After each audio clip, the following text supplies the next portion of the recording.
시청자 여러분 안녕하십니까? 박용의 뉴스 라이브 문을 엽니다. 서울과 경기 지역 비는 대부분 그친 상태입니다.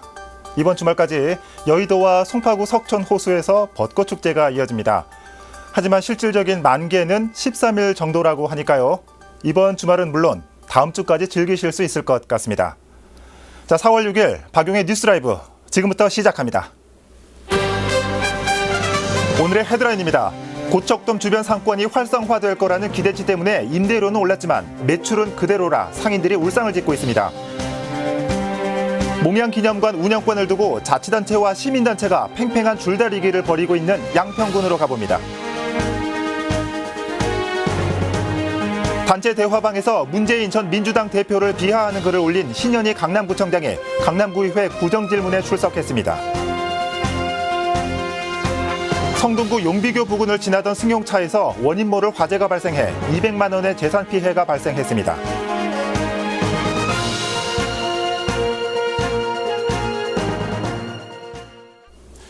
도시가 뜨면 임대료가 상승하고 원래 살던 주민과 상인이 떠나게 되는 젠트리피케이션. 서울 곳곳에서 이 악순환이 계속되고 있지만 이를 막을 법적 강제력이 없다는 게 맹점이었습니다. 그런데 최근 뚝섬 지구단위 계획 변경안에 젠트리피케이션을 막기 위한 특정 정책이 포함됐습니다. 조성엽 기자가 보도합니다. 현재 성동구가 진행하고 있는 젠트리피케이션 방지 정책은 크게 5가지입니다. 안정적인 임대료 상승을 위해 건물주와 임차인의 상생 협약을 체결하는 것, 서울숲 일대를 지속 가능한 발전구역으로 지정하는 것, 쫓겨난 상인들이 다시 터를 잡을 수 있는 장기 안심상가를 조성하는 것 등입니다. 하지만 이 같은 정책들은 법적, 제도적 강제력이 없는 탓에 임차인들의 피부에 와닿는 효과는 적었습니다. 구청에서도 여러 가지 협약이나 그런 걸로 그걸 어떻게든 막아보려고 노력하고 계시는 거 알고 있는데 아직까지 그렇게 여기에서 터를 잡고 살고 있는 사람으로서 피부에 와닿지는 않는 부분이라 조금 더 어떤 적극적인 방향의 움직임들이 있어야 되지 않나. 이런 가운데 성동구의 젠트리피케이션 방지 정책이 제2국면을 맞았습니다.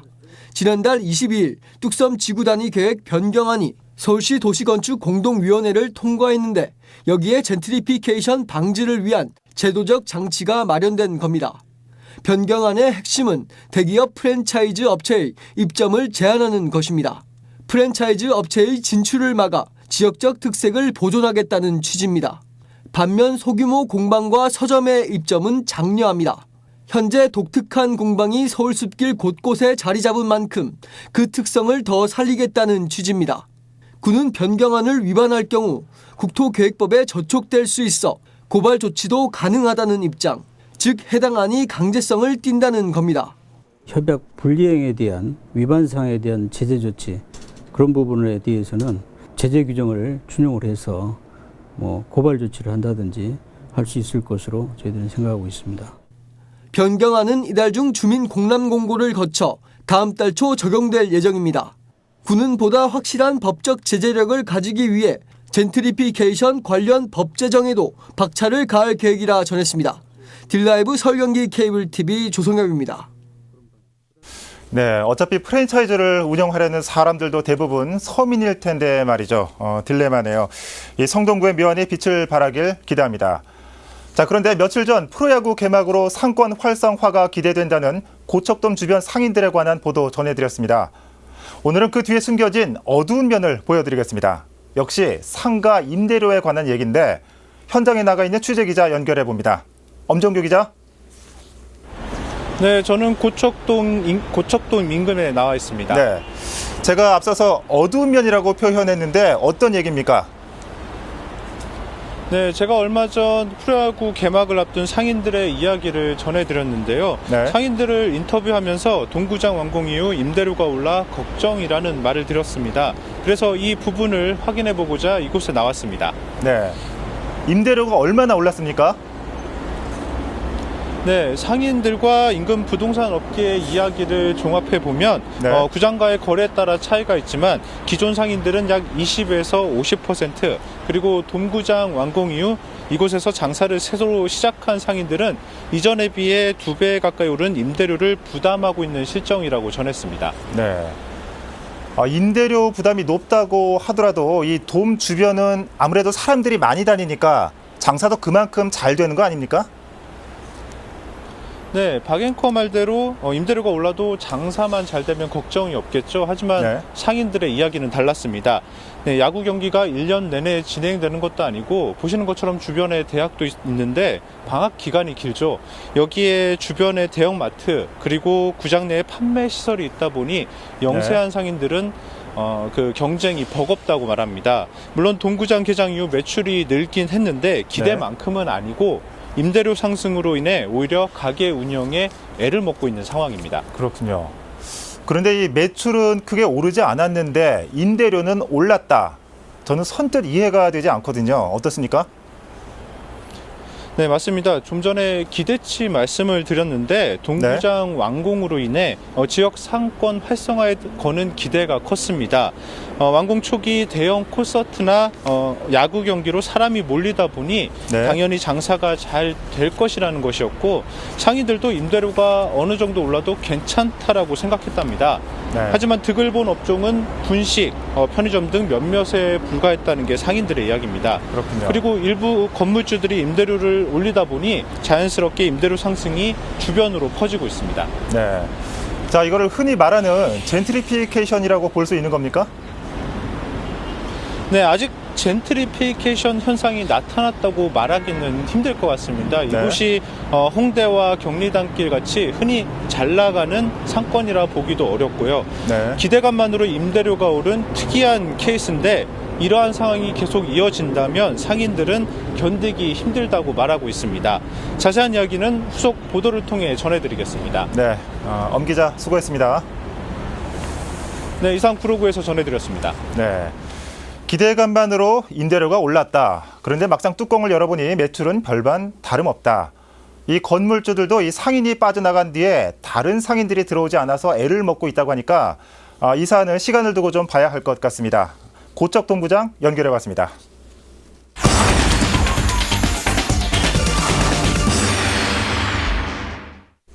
네, 이번에는 양평으로 가봅니다. 양평군에는 몽양 여운형 선생을 기리기 위한 기념관이 하나 있습니다.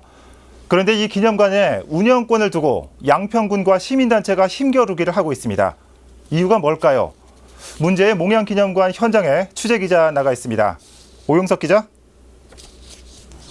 네, 양평군 신원일리에 있는 몽양기념관에 나와 있습니다. 네, 이 위탁 운영자 선정을 놓고 벌어진 이번 다툼, 언제 또 왜 벌어지게 된 겁니까? 이 몽양기념관은 지난 2011년 개관 당시부터 몽양기념사업회라는 시민사회단체가 운영을 해오고 있습니다.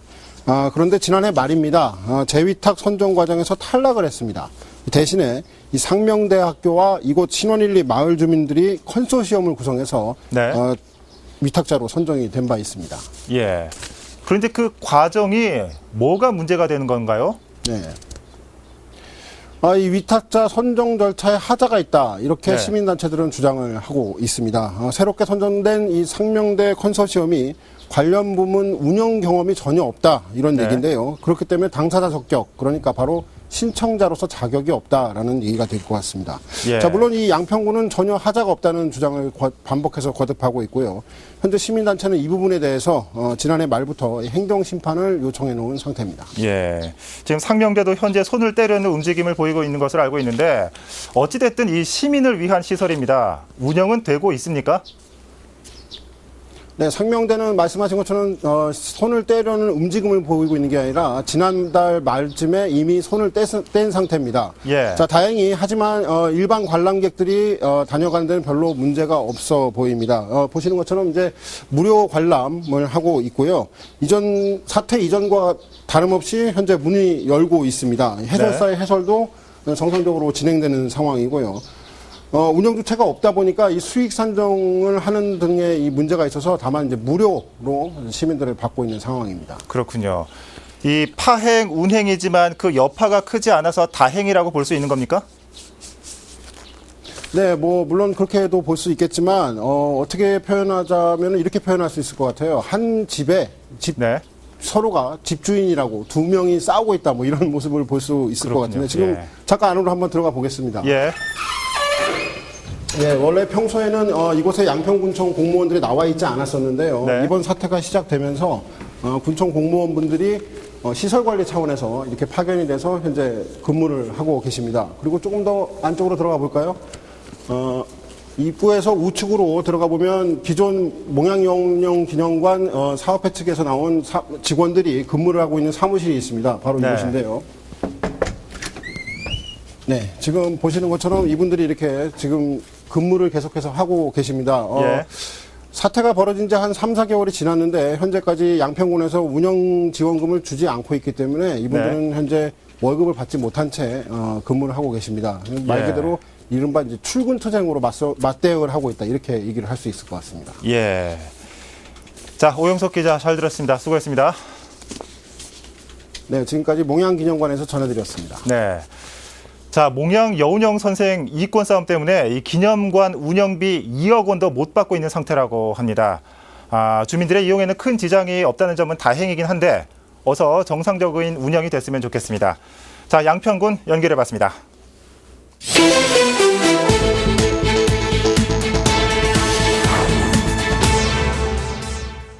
성동구 용비교 부근을 지나던 한 차량의 엔진룸에서 원인을 알 수 없는 화재가 발생했습니다. 인명피해는 없었지만 차량의 엔진룸이 소실돼 소방서 추산 200여만 원의 재산 피해가 발생했습니다. 소방당국은 정확한 사고 원인을 조사 중입니다. 오늘 오전 1시경 송파구 오금동의 한 냉장창고 외벽에 설치된 컨트롤러에서 화재가 발생했습니다. 인명피해는 없었지만 냉장창고 외벽 일부가 그을리고 컨트롤러와 전선 일부가 소실돼 소방서 추산 100여만 원의 재산 피해가 발생했습니다. 소방당국은 정확한 화재 원인을 조사 중입니다. 경기도 여주시의 한 창고 공터에서 화재가 발생했습니다. 인명피해는 없었지만 공터 자풀 약 200제곱미터가 소실됐습니다. 소방당국은 화재를 목격한 김모 씨의 진술을 바탕으로 원인을 조사 중입니다. 신현희 강남구청장이 단체대 화방에 문재인 전 민주당 대표를 비하하는 게시물을 올리는 등 선거법 위반 혐의를 받고 있습니다. 이와 관련해 현재 강남구의회에서는 구정질문이 벌어지고 있는데 어떤 입장을 밝힐지 관심이 모아지고 있습니다. 자, 현장에 나가 있는 취재기자 연결해 봅니다. 지역배 기자. 네, 저는 지금 강남구의회에 나와 있습니다. 네, 최근 이 단체대 화방에 신 구청장이 문재인은 공산주의자다 등의 선거법 위반 소지가 있는 게시물을 올렸죠. 어떻습니까? 신현희 구청장 의회에 출석했습니까?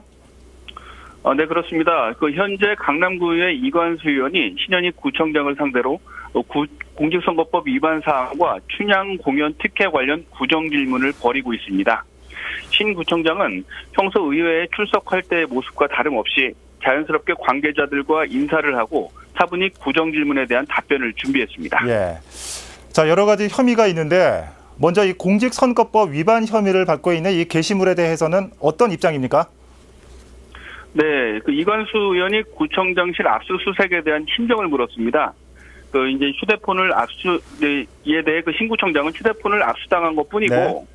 당일 저녁에 2대를 돌려받았는데, 예. 특별히 밝힐 심정은 없다고 얘기했습니다. 예. 이에 대해 이관수 의원은 공직선거법 위반에 대한 얘기를 또 했는데요. 언론사에 보도된 내용에 대해 사과할 의사가 있느냐, 네. 이렇게 물었는데, 신구청장은 구정질문 자리에서 밝힐 내용이 아니라며 네. 답변을 하지 않았습니다. 예. 자, 경찰이 오늘 11일까지 출석을 요구한 상황인데 이 건에 대해서도 구정질문이 오갔습니까? 네, 그런 내용은 이번 구정질문에서는 없었습니다. 네. 다만 이제 이관수 의원은 박근혜 전 대통령 자택에 화환을 전달한 것에 대한 입장 표명을 요구했는데요. 이에 대해 구청장은 경찰이 수사하는 내용이기 때문에 이 역시 구정질문에서 다루는 것은 부적절하다고 밝혔습니다. 예. 지 기자. 그런데 예. 이 의회에서는요, 지금 현재 지금 2번의 정회가 있었습니다. 네. 근데 이 방청석에 강남구 비상대책위원회 위원들, 이제 주민들로 구성된 비상대책위원회 위원들인데요. 네. 이 주민들이 방청석에서 카톡방 얘기나 네. 이렇게 화한 얘기가 나올 때마다 거세게 항의하면서 예. 지금 현재 2번의 정해가 있었던 상황입니다. 네. 어떻습니까? 이 강남구가 관광객을 유치하겠다며 추진했던 사업이죠. 춘향 공연에 대한 특혜 의혹도 있는데 먼저 어떤 내용입니까? 네, 지난 2015년에 추진됐던 내용인데요. 네, 관광진흥 계획에 따라서 전통 공연을 준비했다는 게 강남구청의 입장입니다. 네, 강남구는 관광 코스에 전통 공연 내용이 없기 때문에 이 춘향이라는 공연을 넣었다고 밝혔는데요. 근데 이렇게 선정된 업체가 그 박 전 대통령에게 그 진돗개를 선물한 부부의 딸이 운영하는 그런 공연 업체라는 겁니다. 네. 그리고 더욱이 이제 이 공연의 행정적인 지원 또 그 기부 행위라고 하죠. 네. 이제 마사회에 또 그 지원을 받을 수 있게 행정적으로 도와줬다는 게 문제로 지적됐습니다. 네. 자, 그렇다면 이에 대해서 신구청장은 어떤 입장입니까? 네, 이 내용에 대해선 구청의 그 문화국장이 답변을 했습니다. 또 이어서 이제 신구청장도 네. 답변을 했는데요. 이제 구청의 관광객 유치 전략에 따라서 추진한 내용일 뿐, 단순히 행정적으로 어떤 지원을 하기 위해서 네. 특혜를 주기 위해서 추진된 건 아니라고 분명히 선을 그었습니다. 네. 자, 지역배 기자 잘 들었습니다. 네, 지금까지 강남구 의회에서 전해드렸습니다. 네.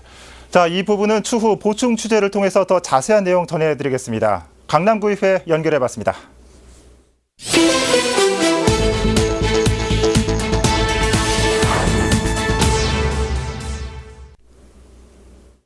사소하지만 알찬 정보를 알려드리는 위클리 팁입니다.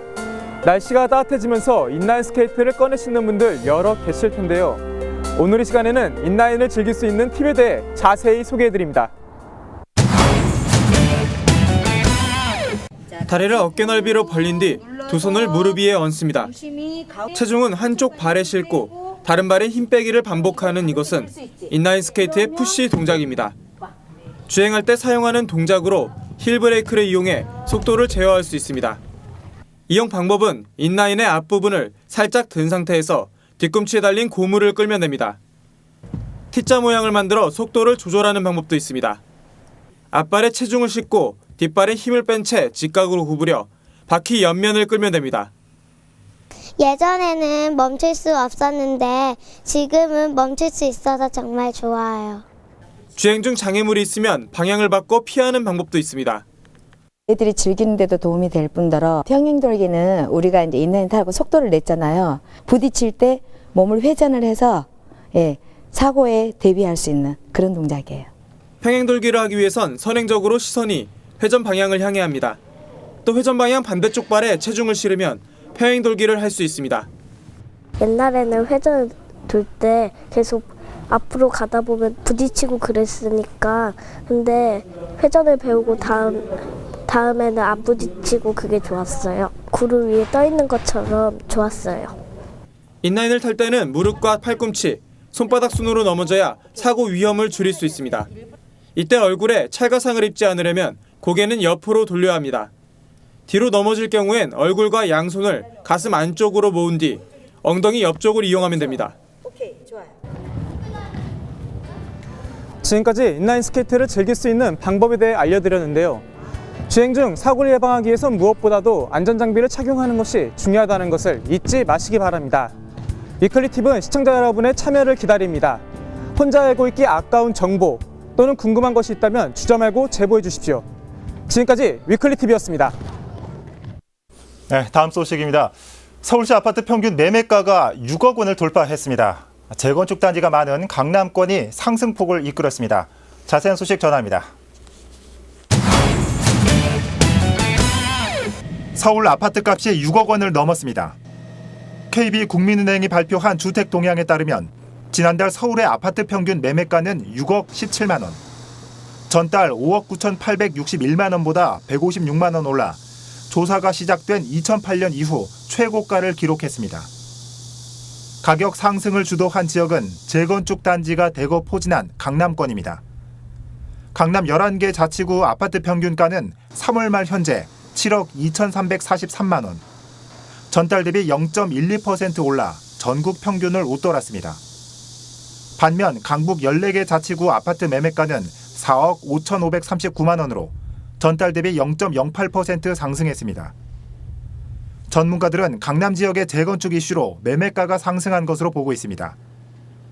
한편 3월 평균 전국 아파트 평균 매매가는 3억 1,949만 원인 가운데 6대 광역시의 경우 평균 2억 6,052만 원으로 서울의 절반에도 못 미치는 것으로 나타났습니다. 딜라이브 서울 경기 케이블 TV 박용입니다. 가평군에서 생산된 청정 농산물을 믿고 살 수 있는 로컬푸드 직매장이 문을 열었습니다. 오용석 기자입니다. 가평군이 운영하는 로컬푸드 직매장 1호점입니다. 경기도 남양주시에서 가평군으로 향하는 국도 46호 선상에 위치해 있습니다. 기존 산림조합 임산물 유통사업소 건물 1층에 130제곱미터 공간으로 조성이 되어 있습니다. 이곳에서 판매되고 있는 가평 특산물은 잣과 버섯, 꿀과 사과즙, 와인과 잔막걸리를 비롯해서 모두 145종에 이르고 있습니다.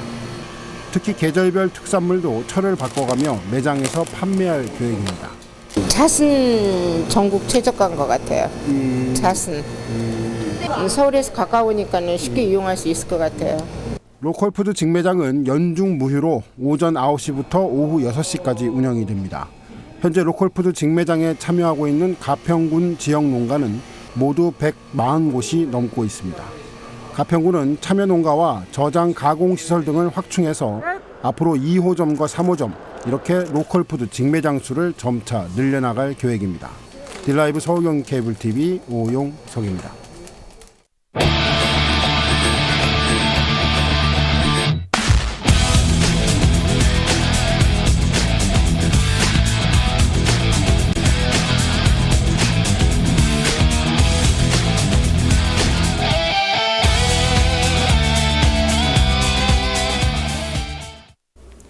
우리는 지난날에 아프고 쓰라린 것들은 이 자리에서 잊어버리고 이 땅에 합리적이고 이상적인 낙원을 건설해야 한다. 앞서 소개해드린 독립운동가 몽양 여운형 선생이 생전에 남긴 말입니다. 올해는 여운형 선생이 서거한 지 70주년이 되는 해입니다. 어쩌면 선생은 70년 후 후손들의 모습, 그리고 작금의 시대를 미리 예견한 건 아닐까 하는 생각이 듭니다. 4월 6일 박용의 뉴스 라이브 마칩니다. 시청해주셔서 고맙습니다.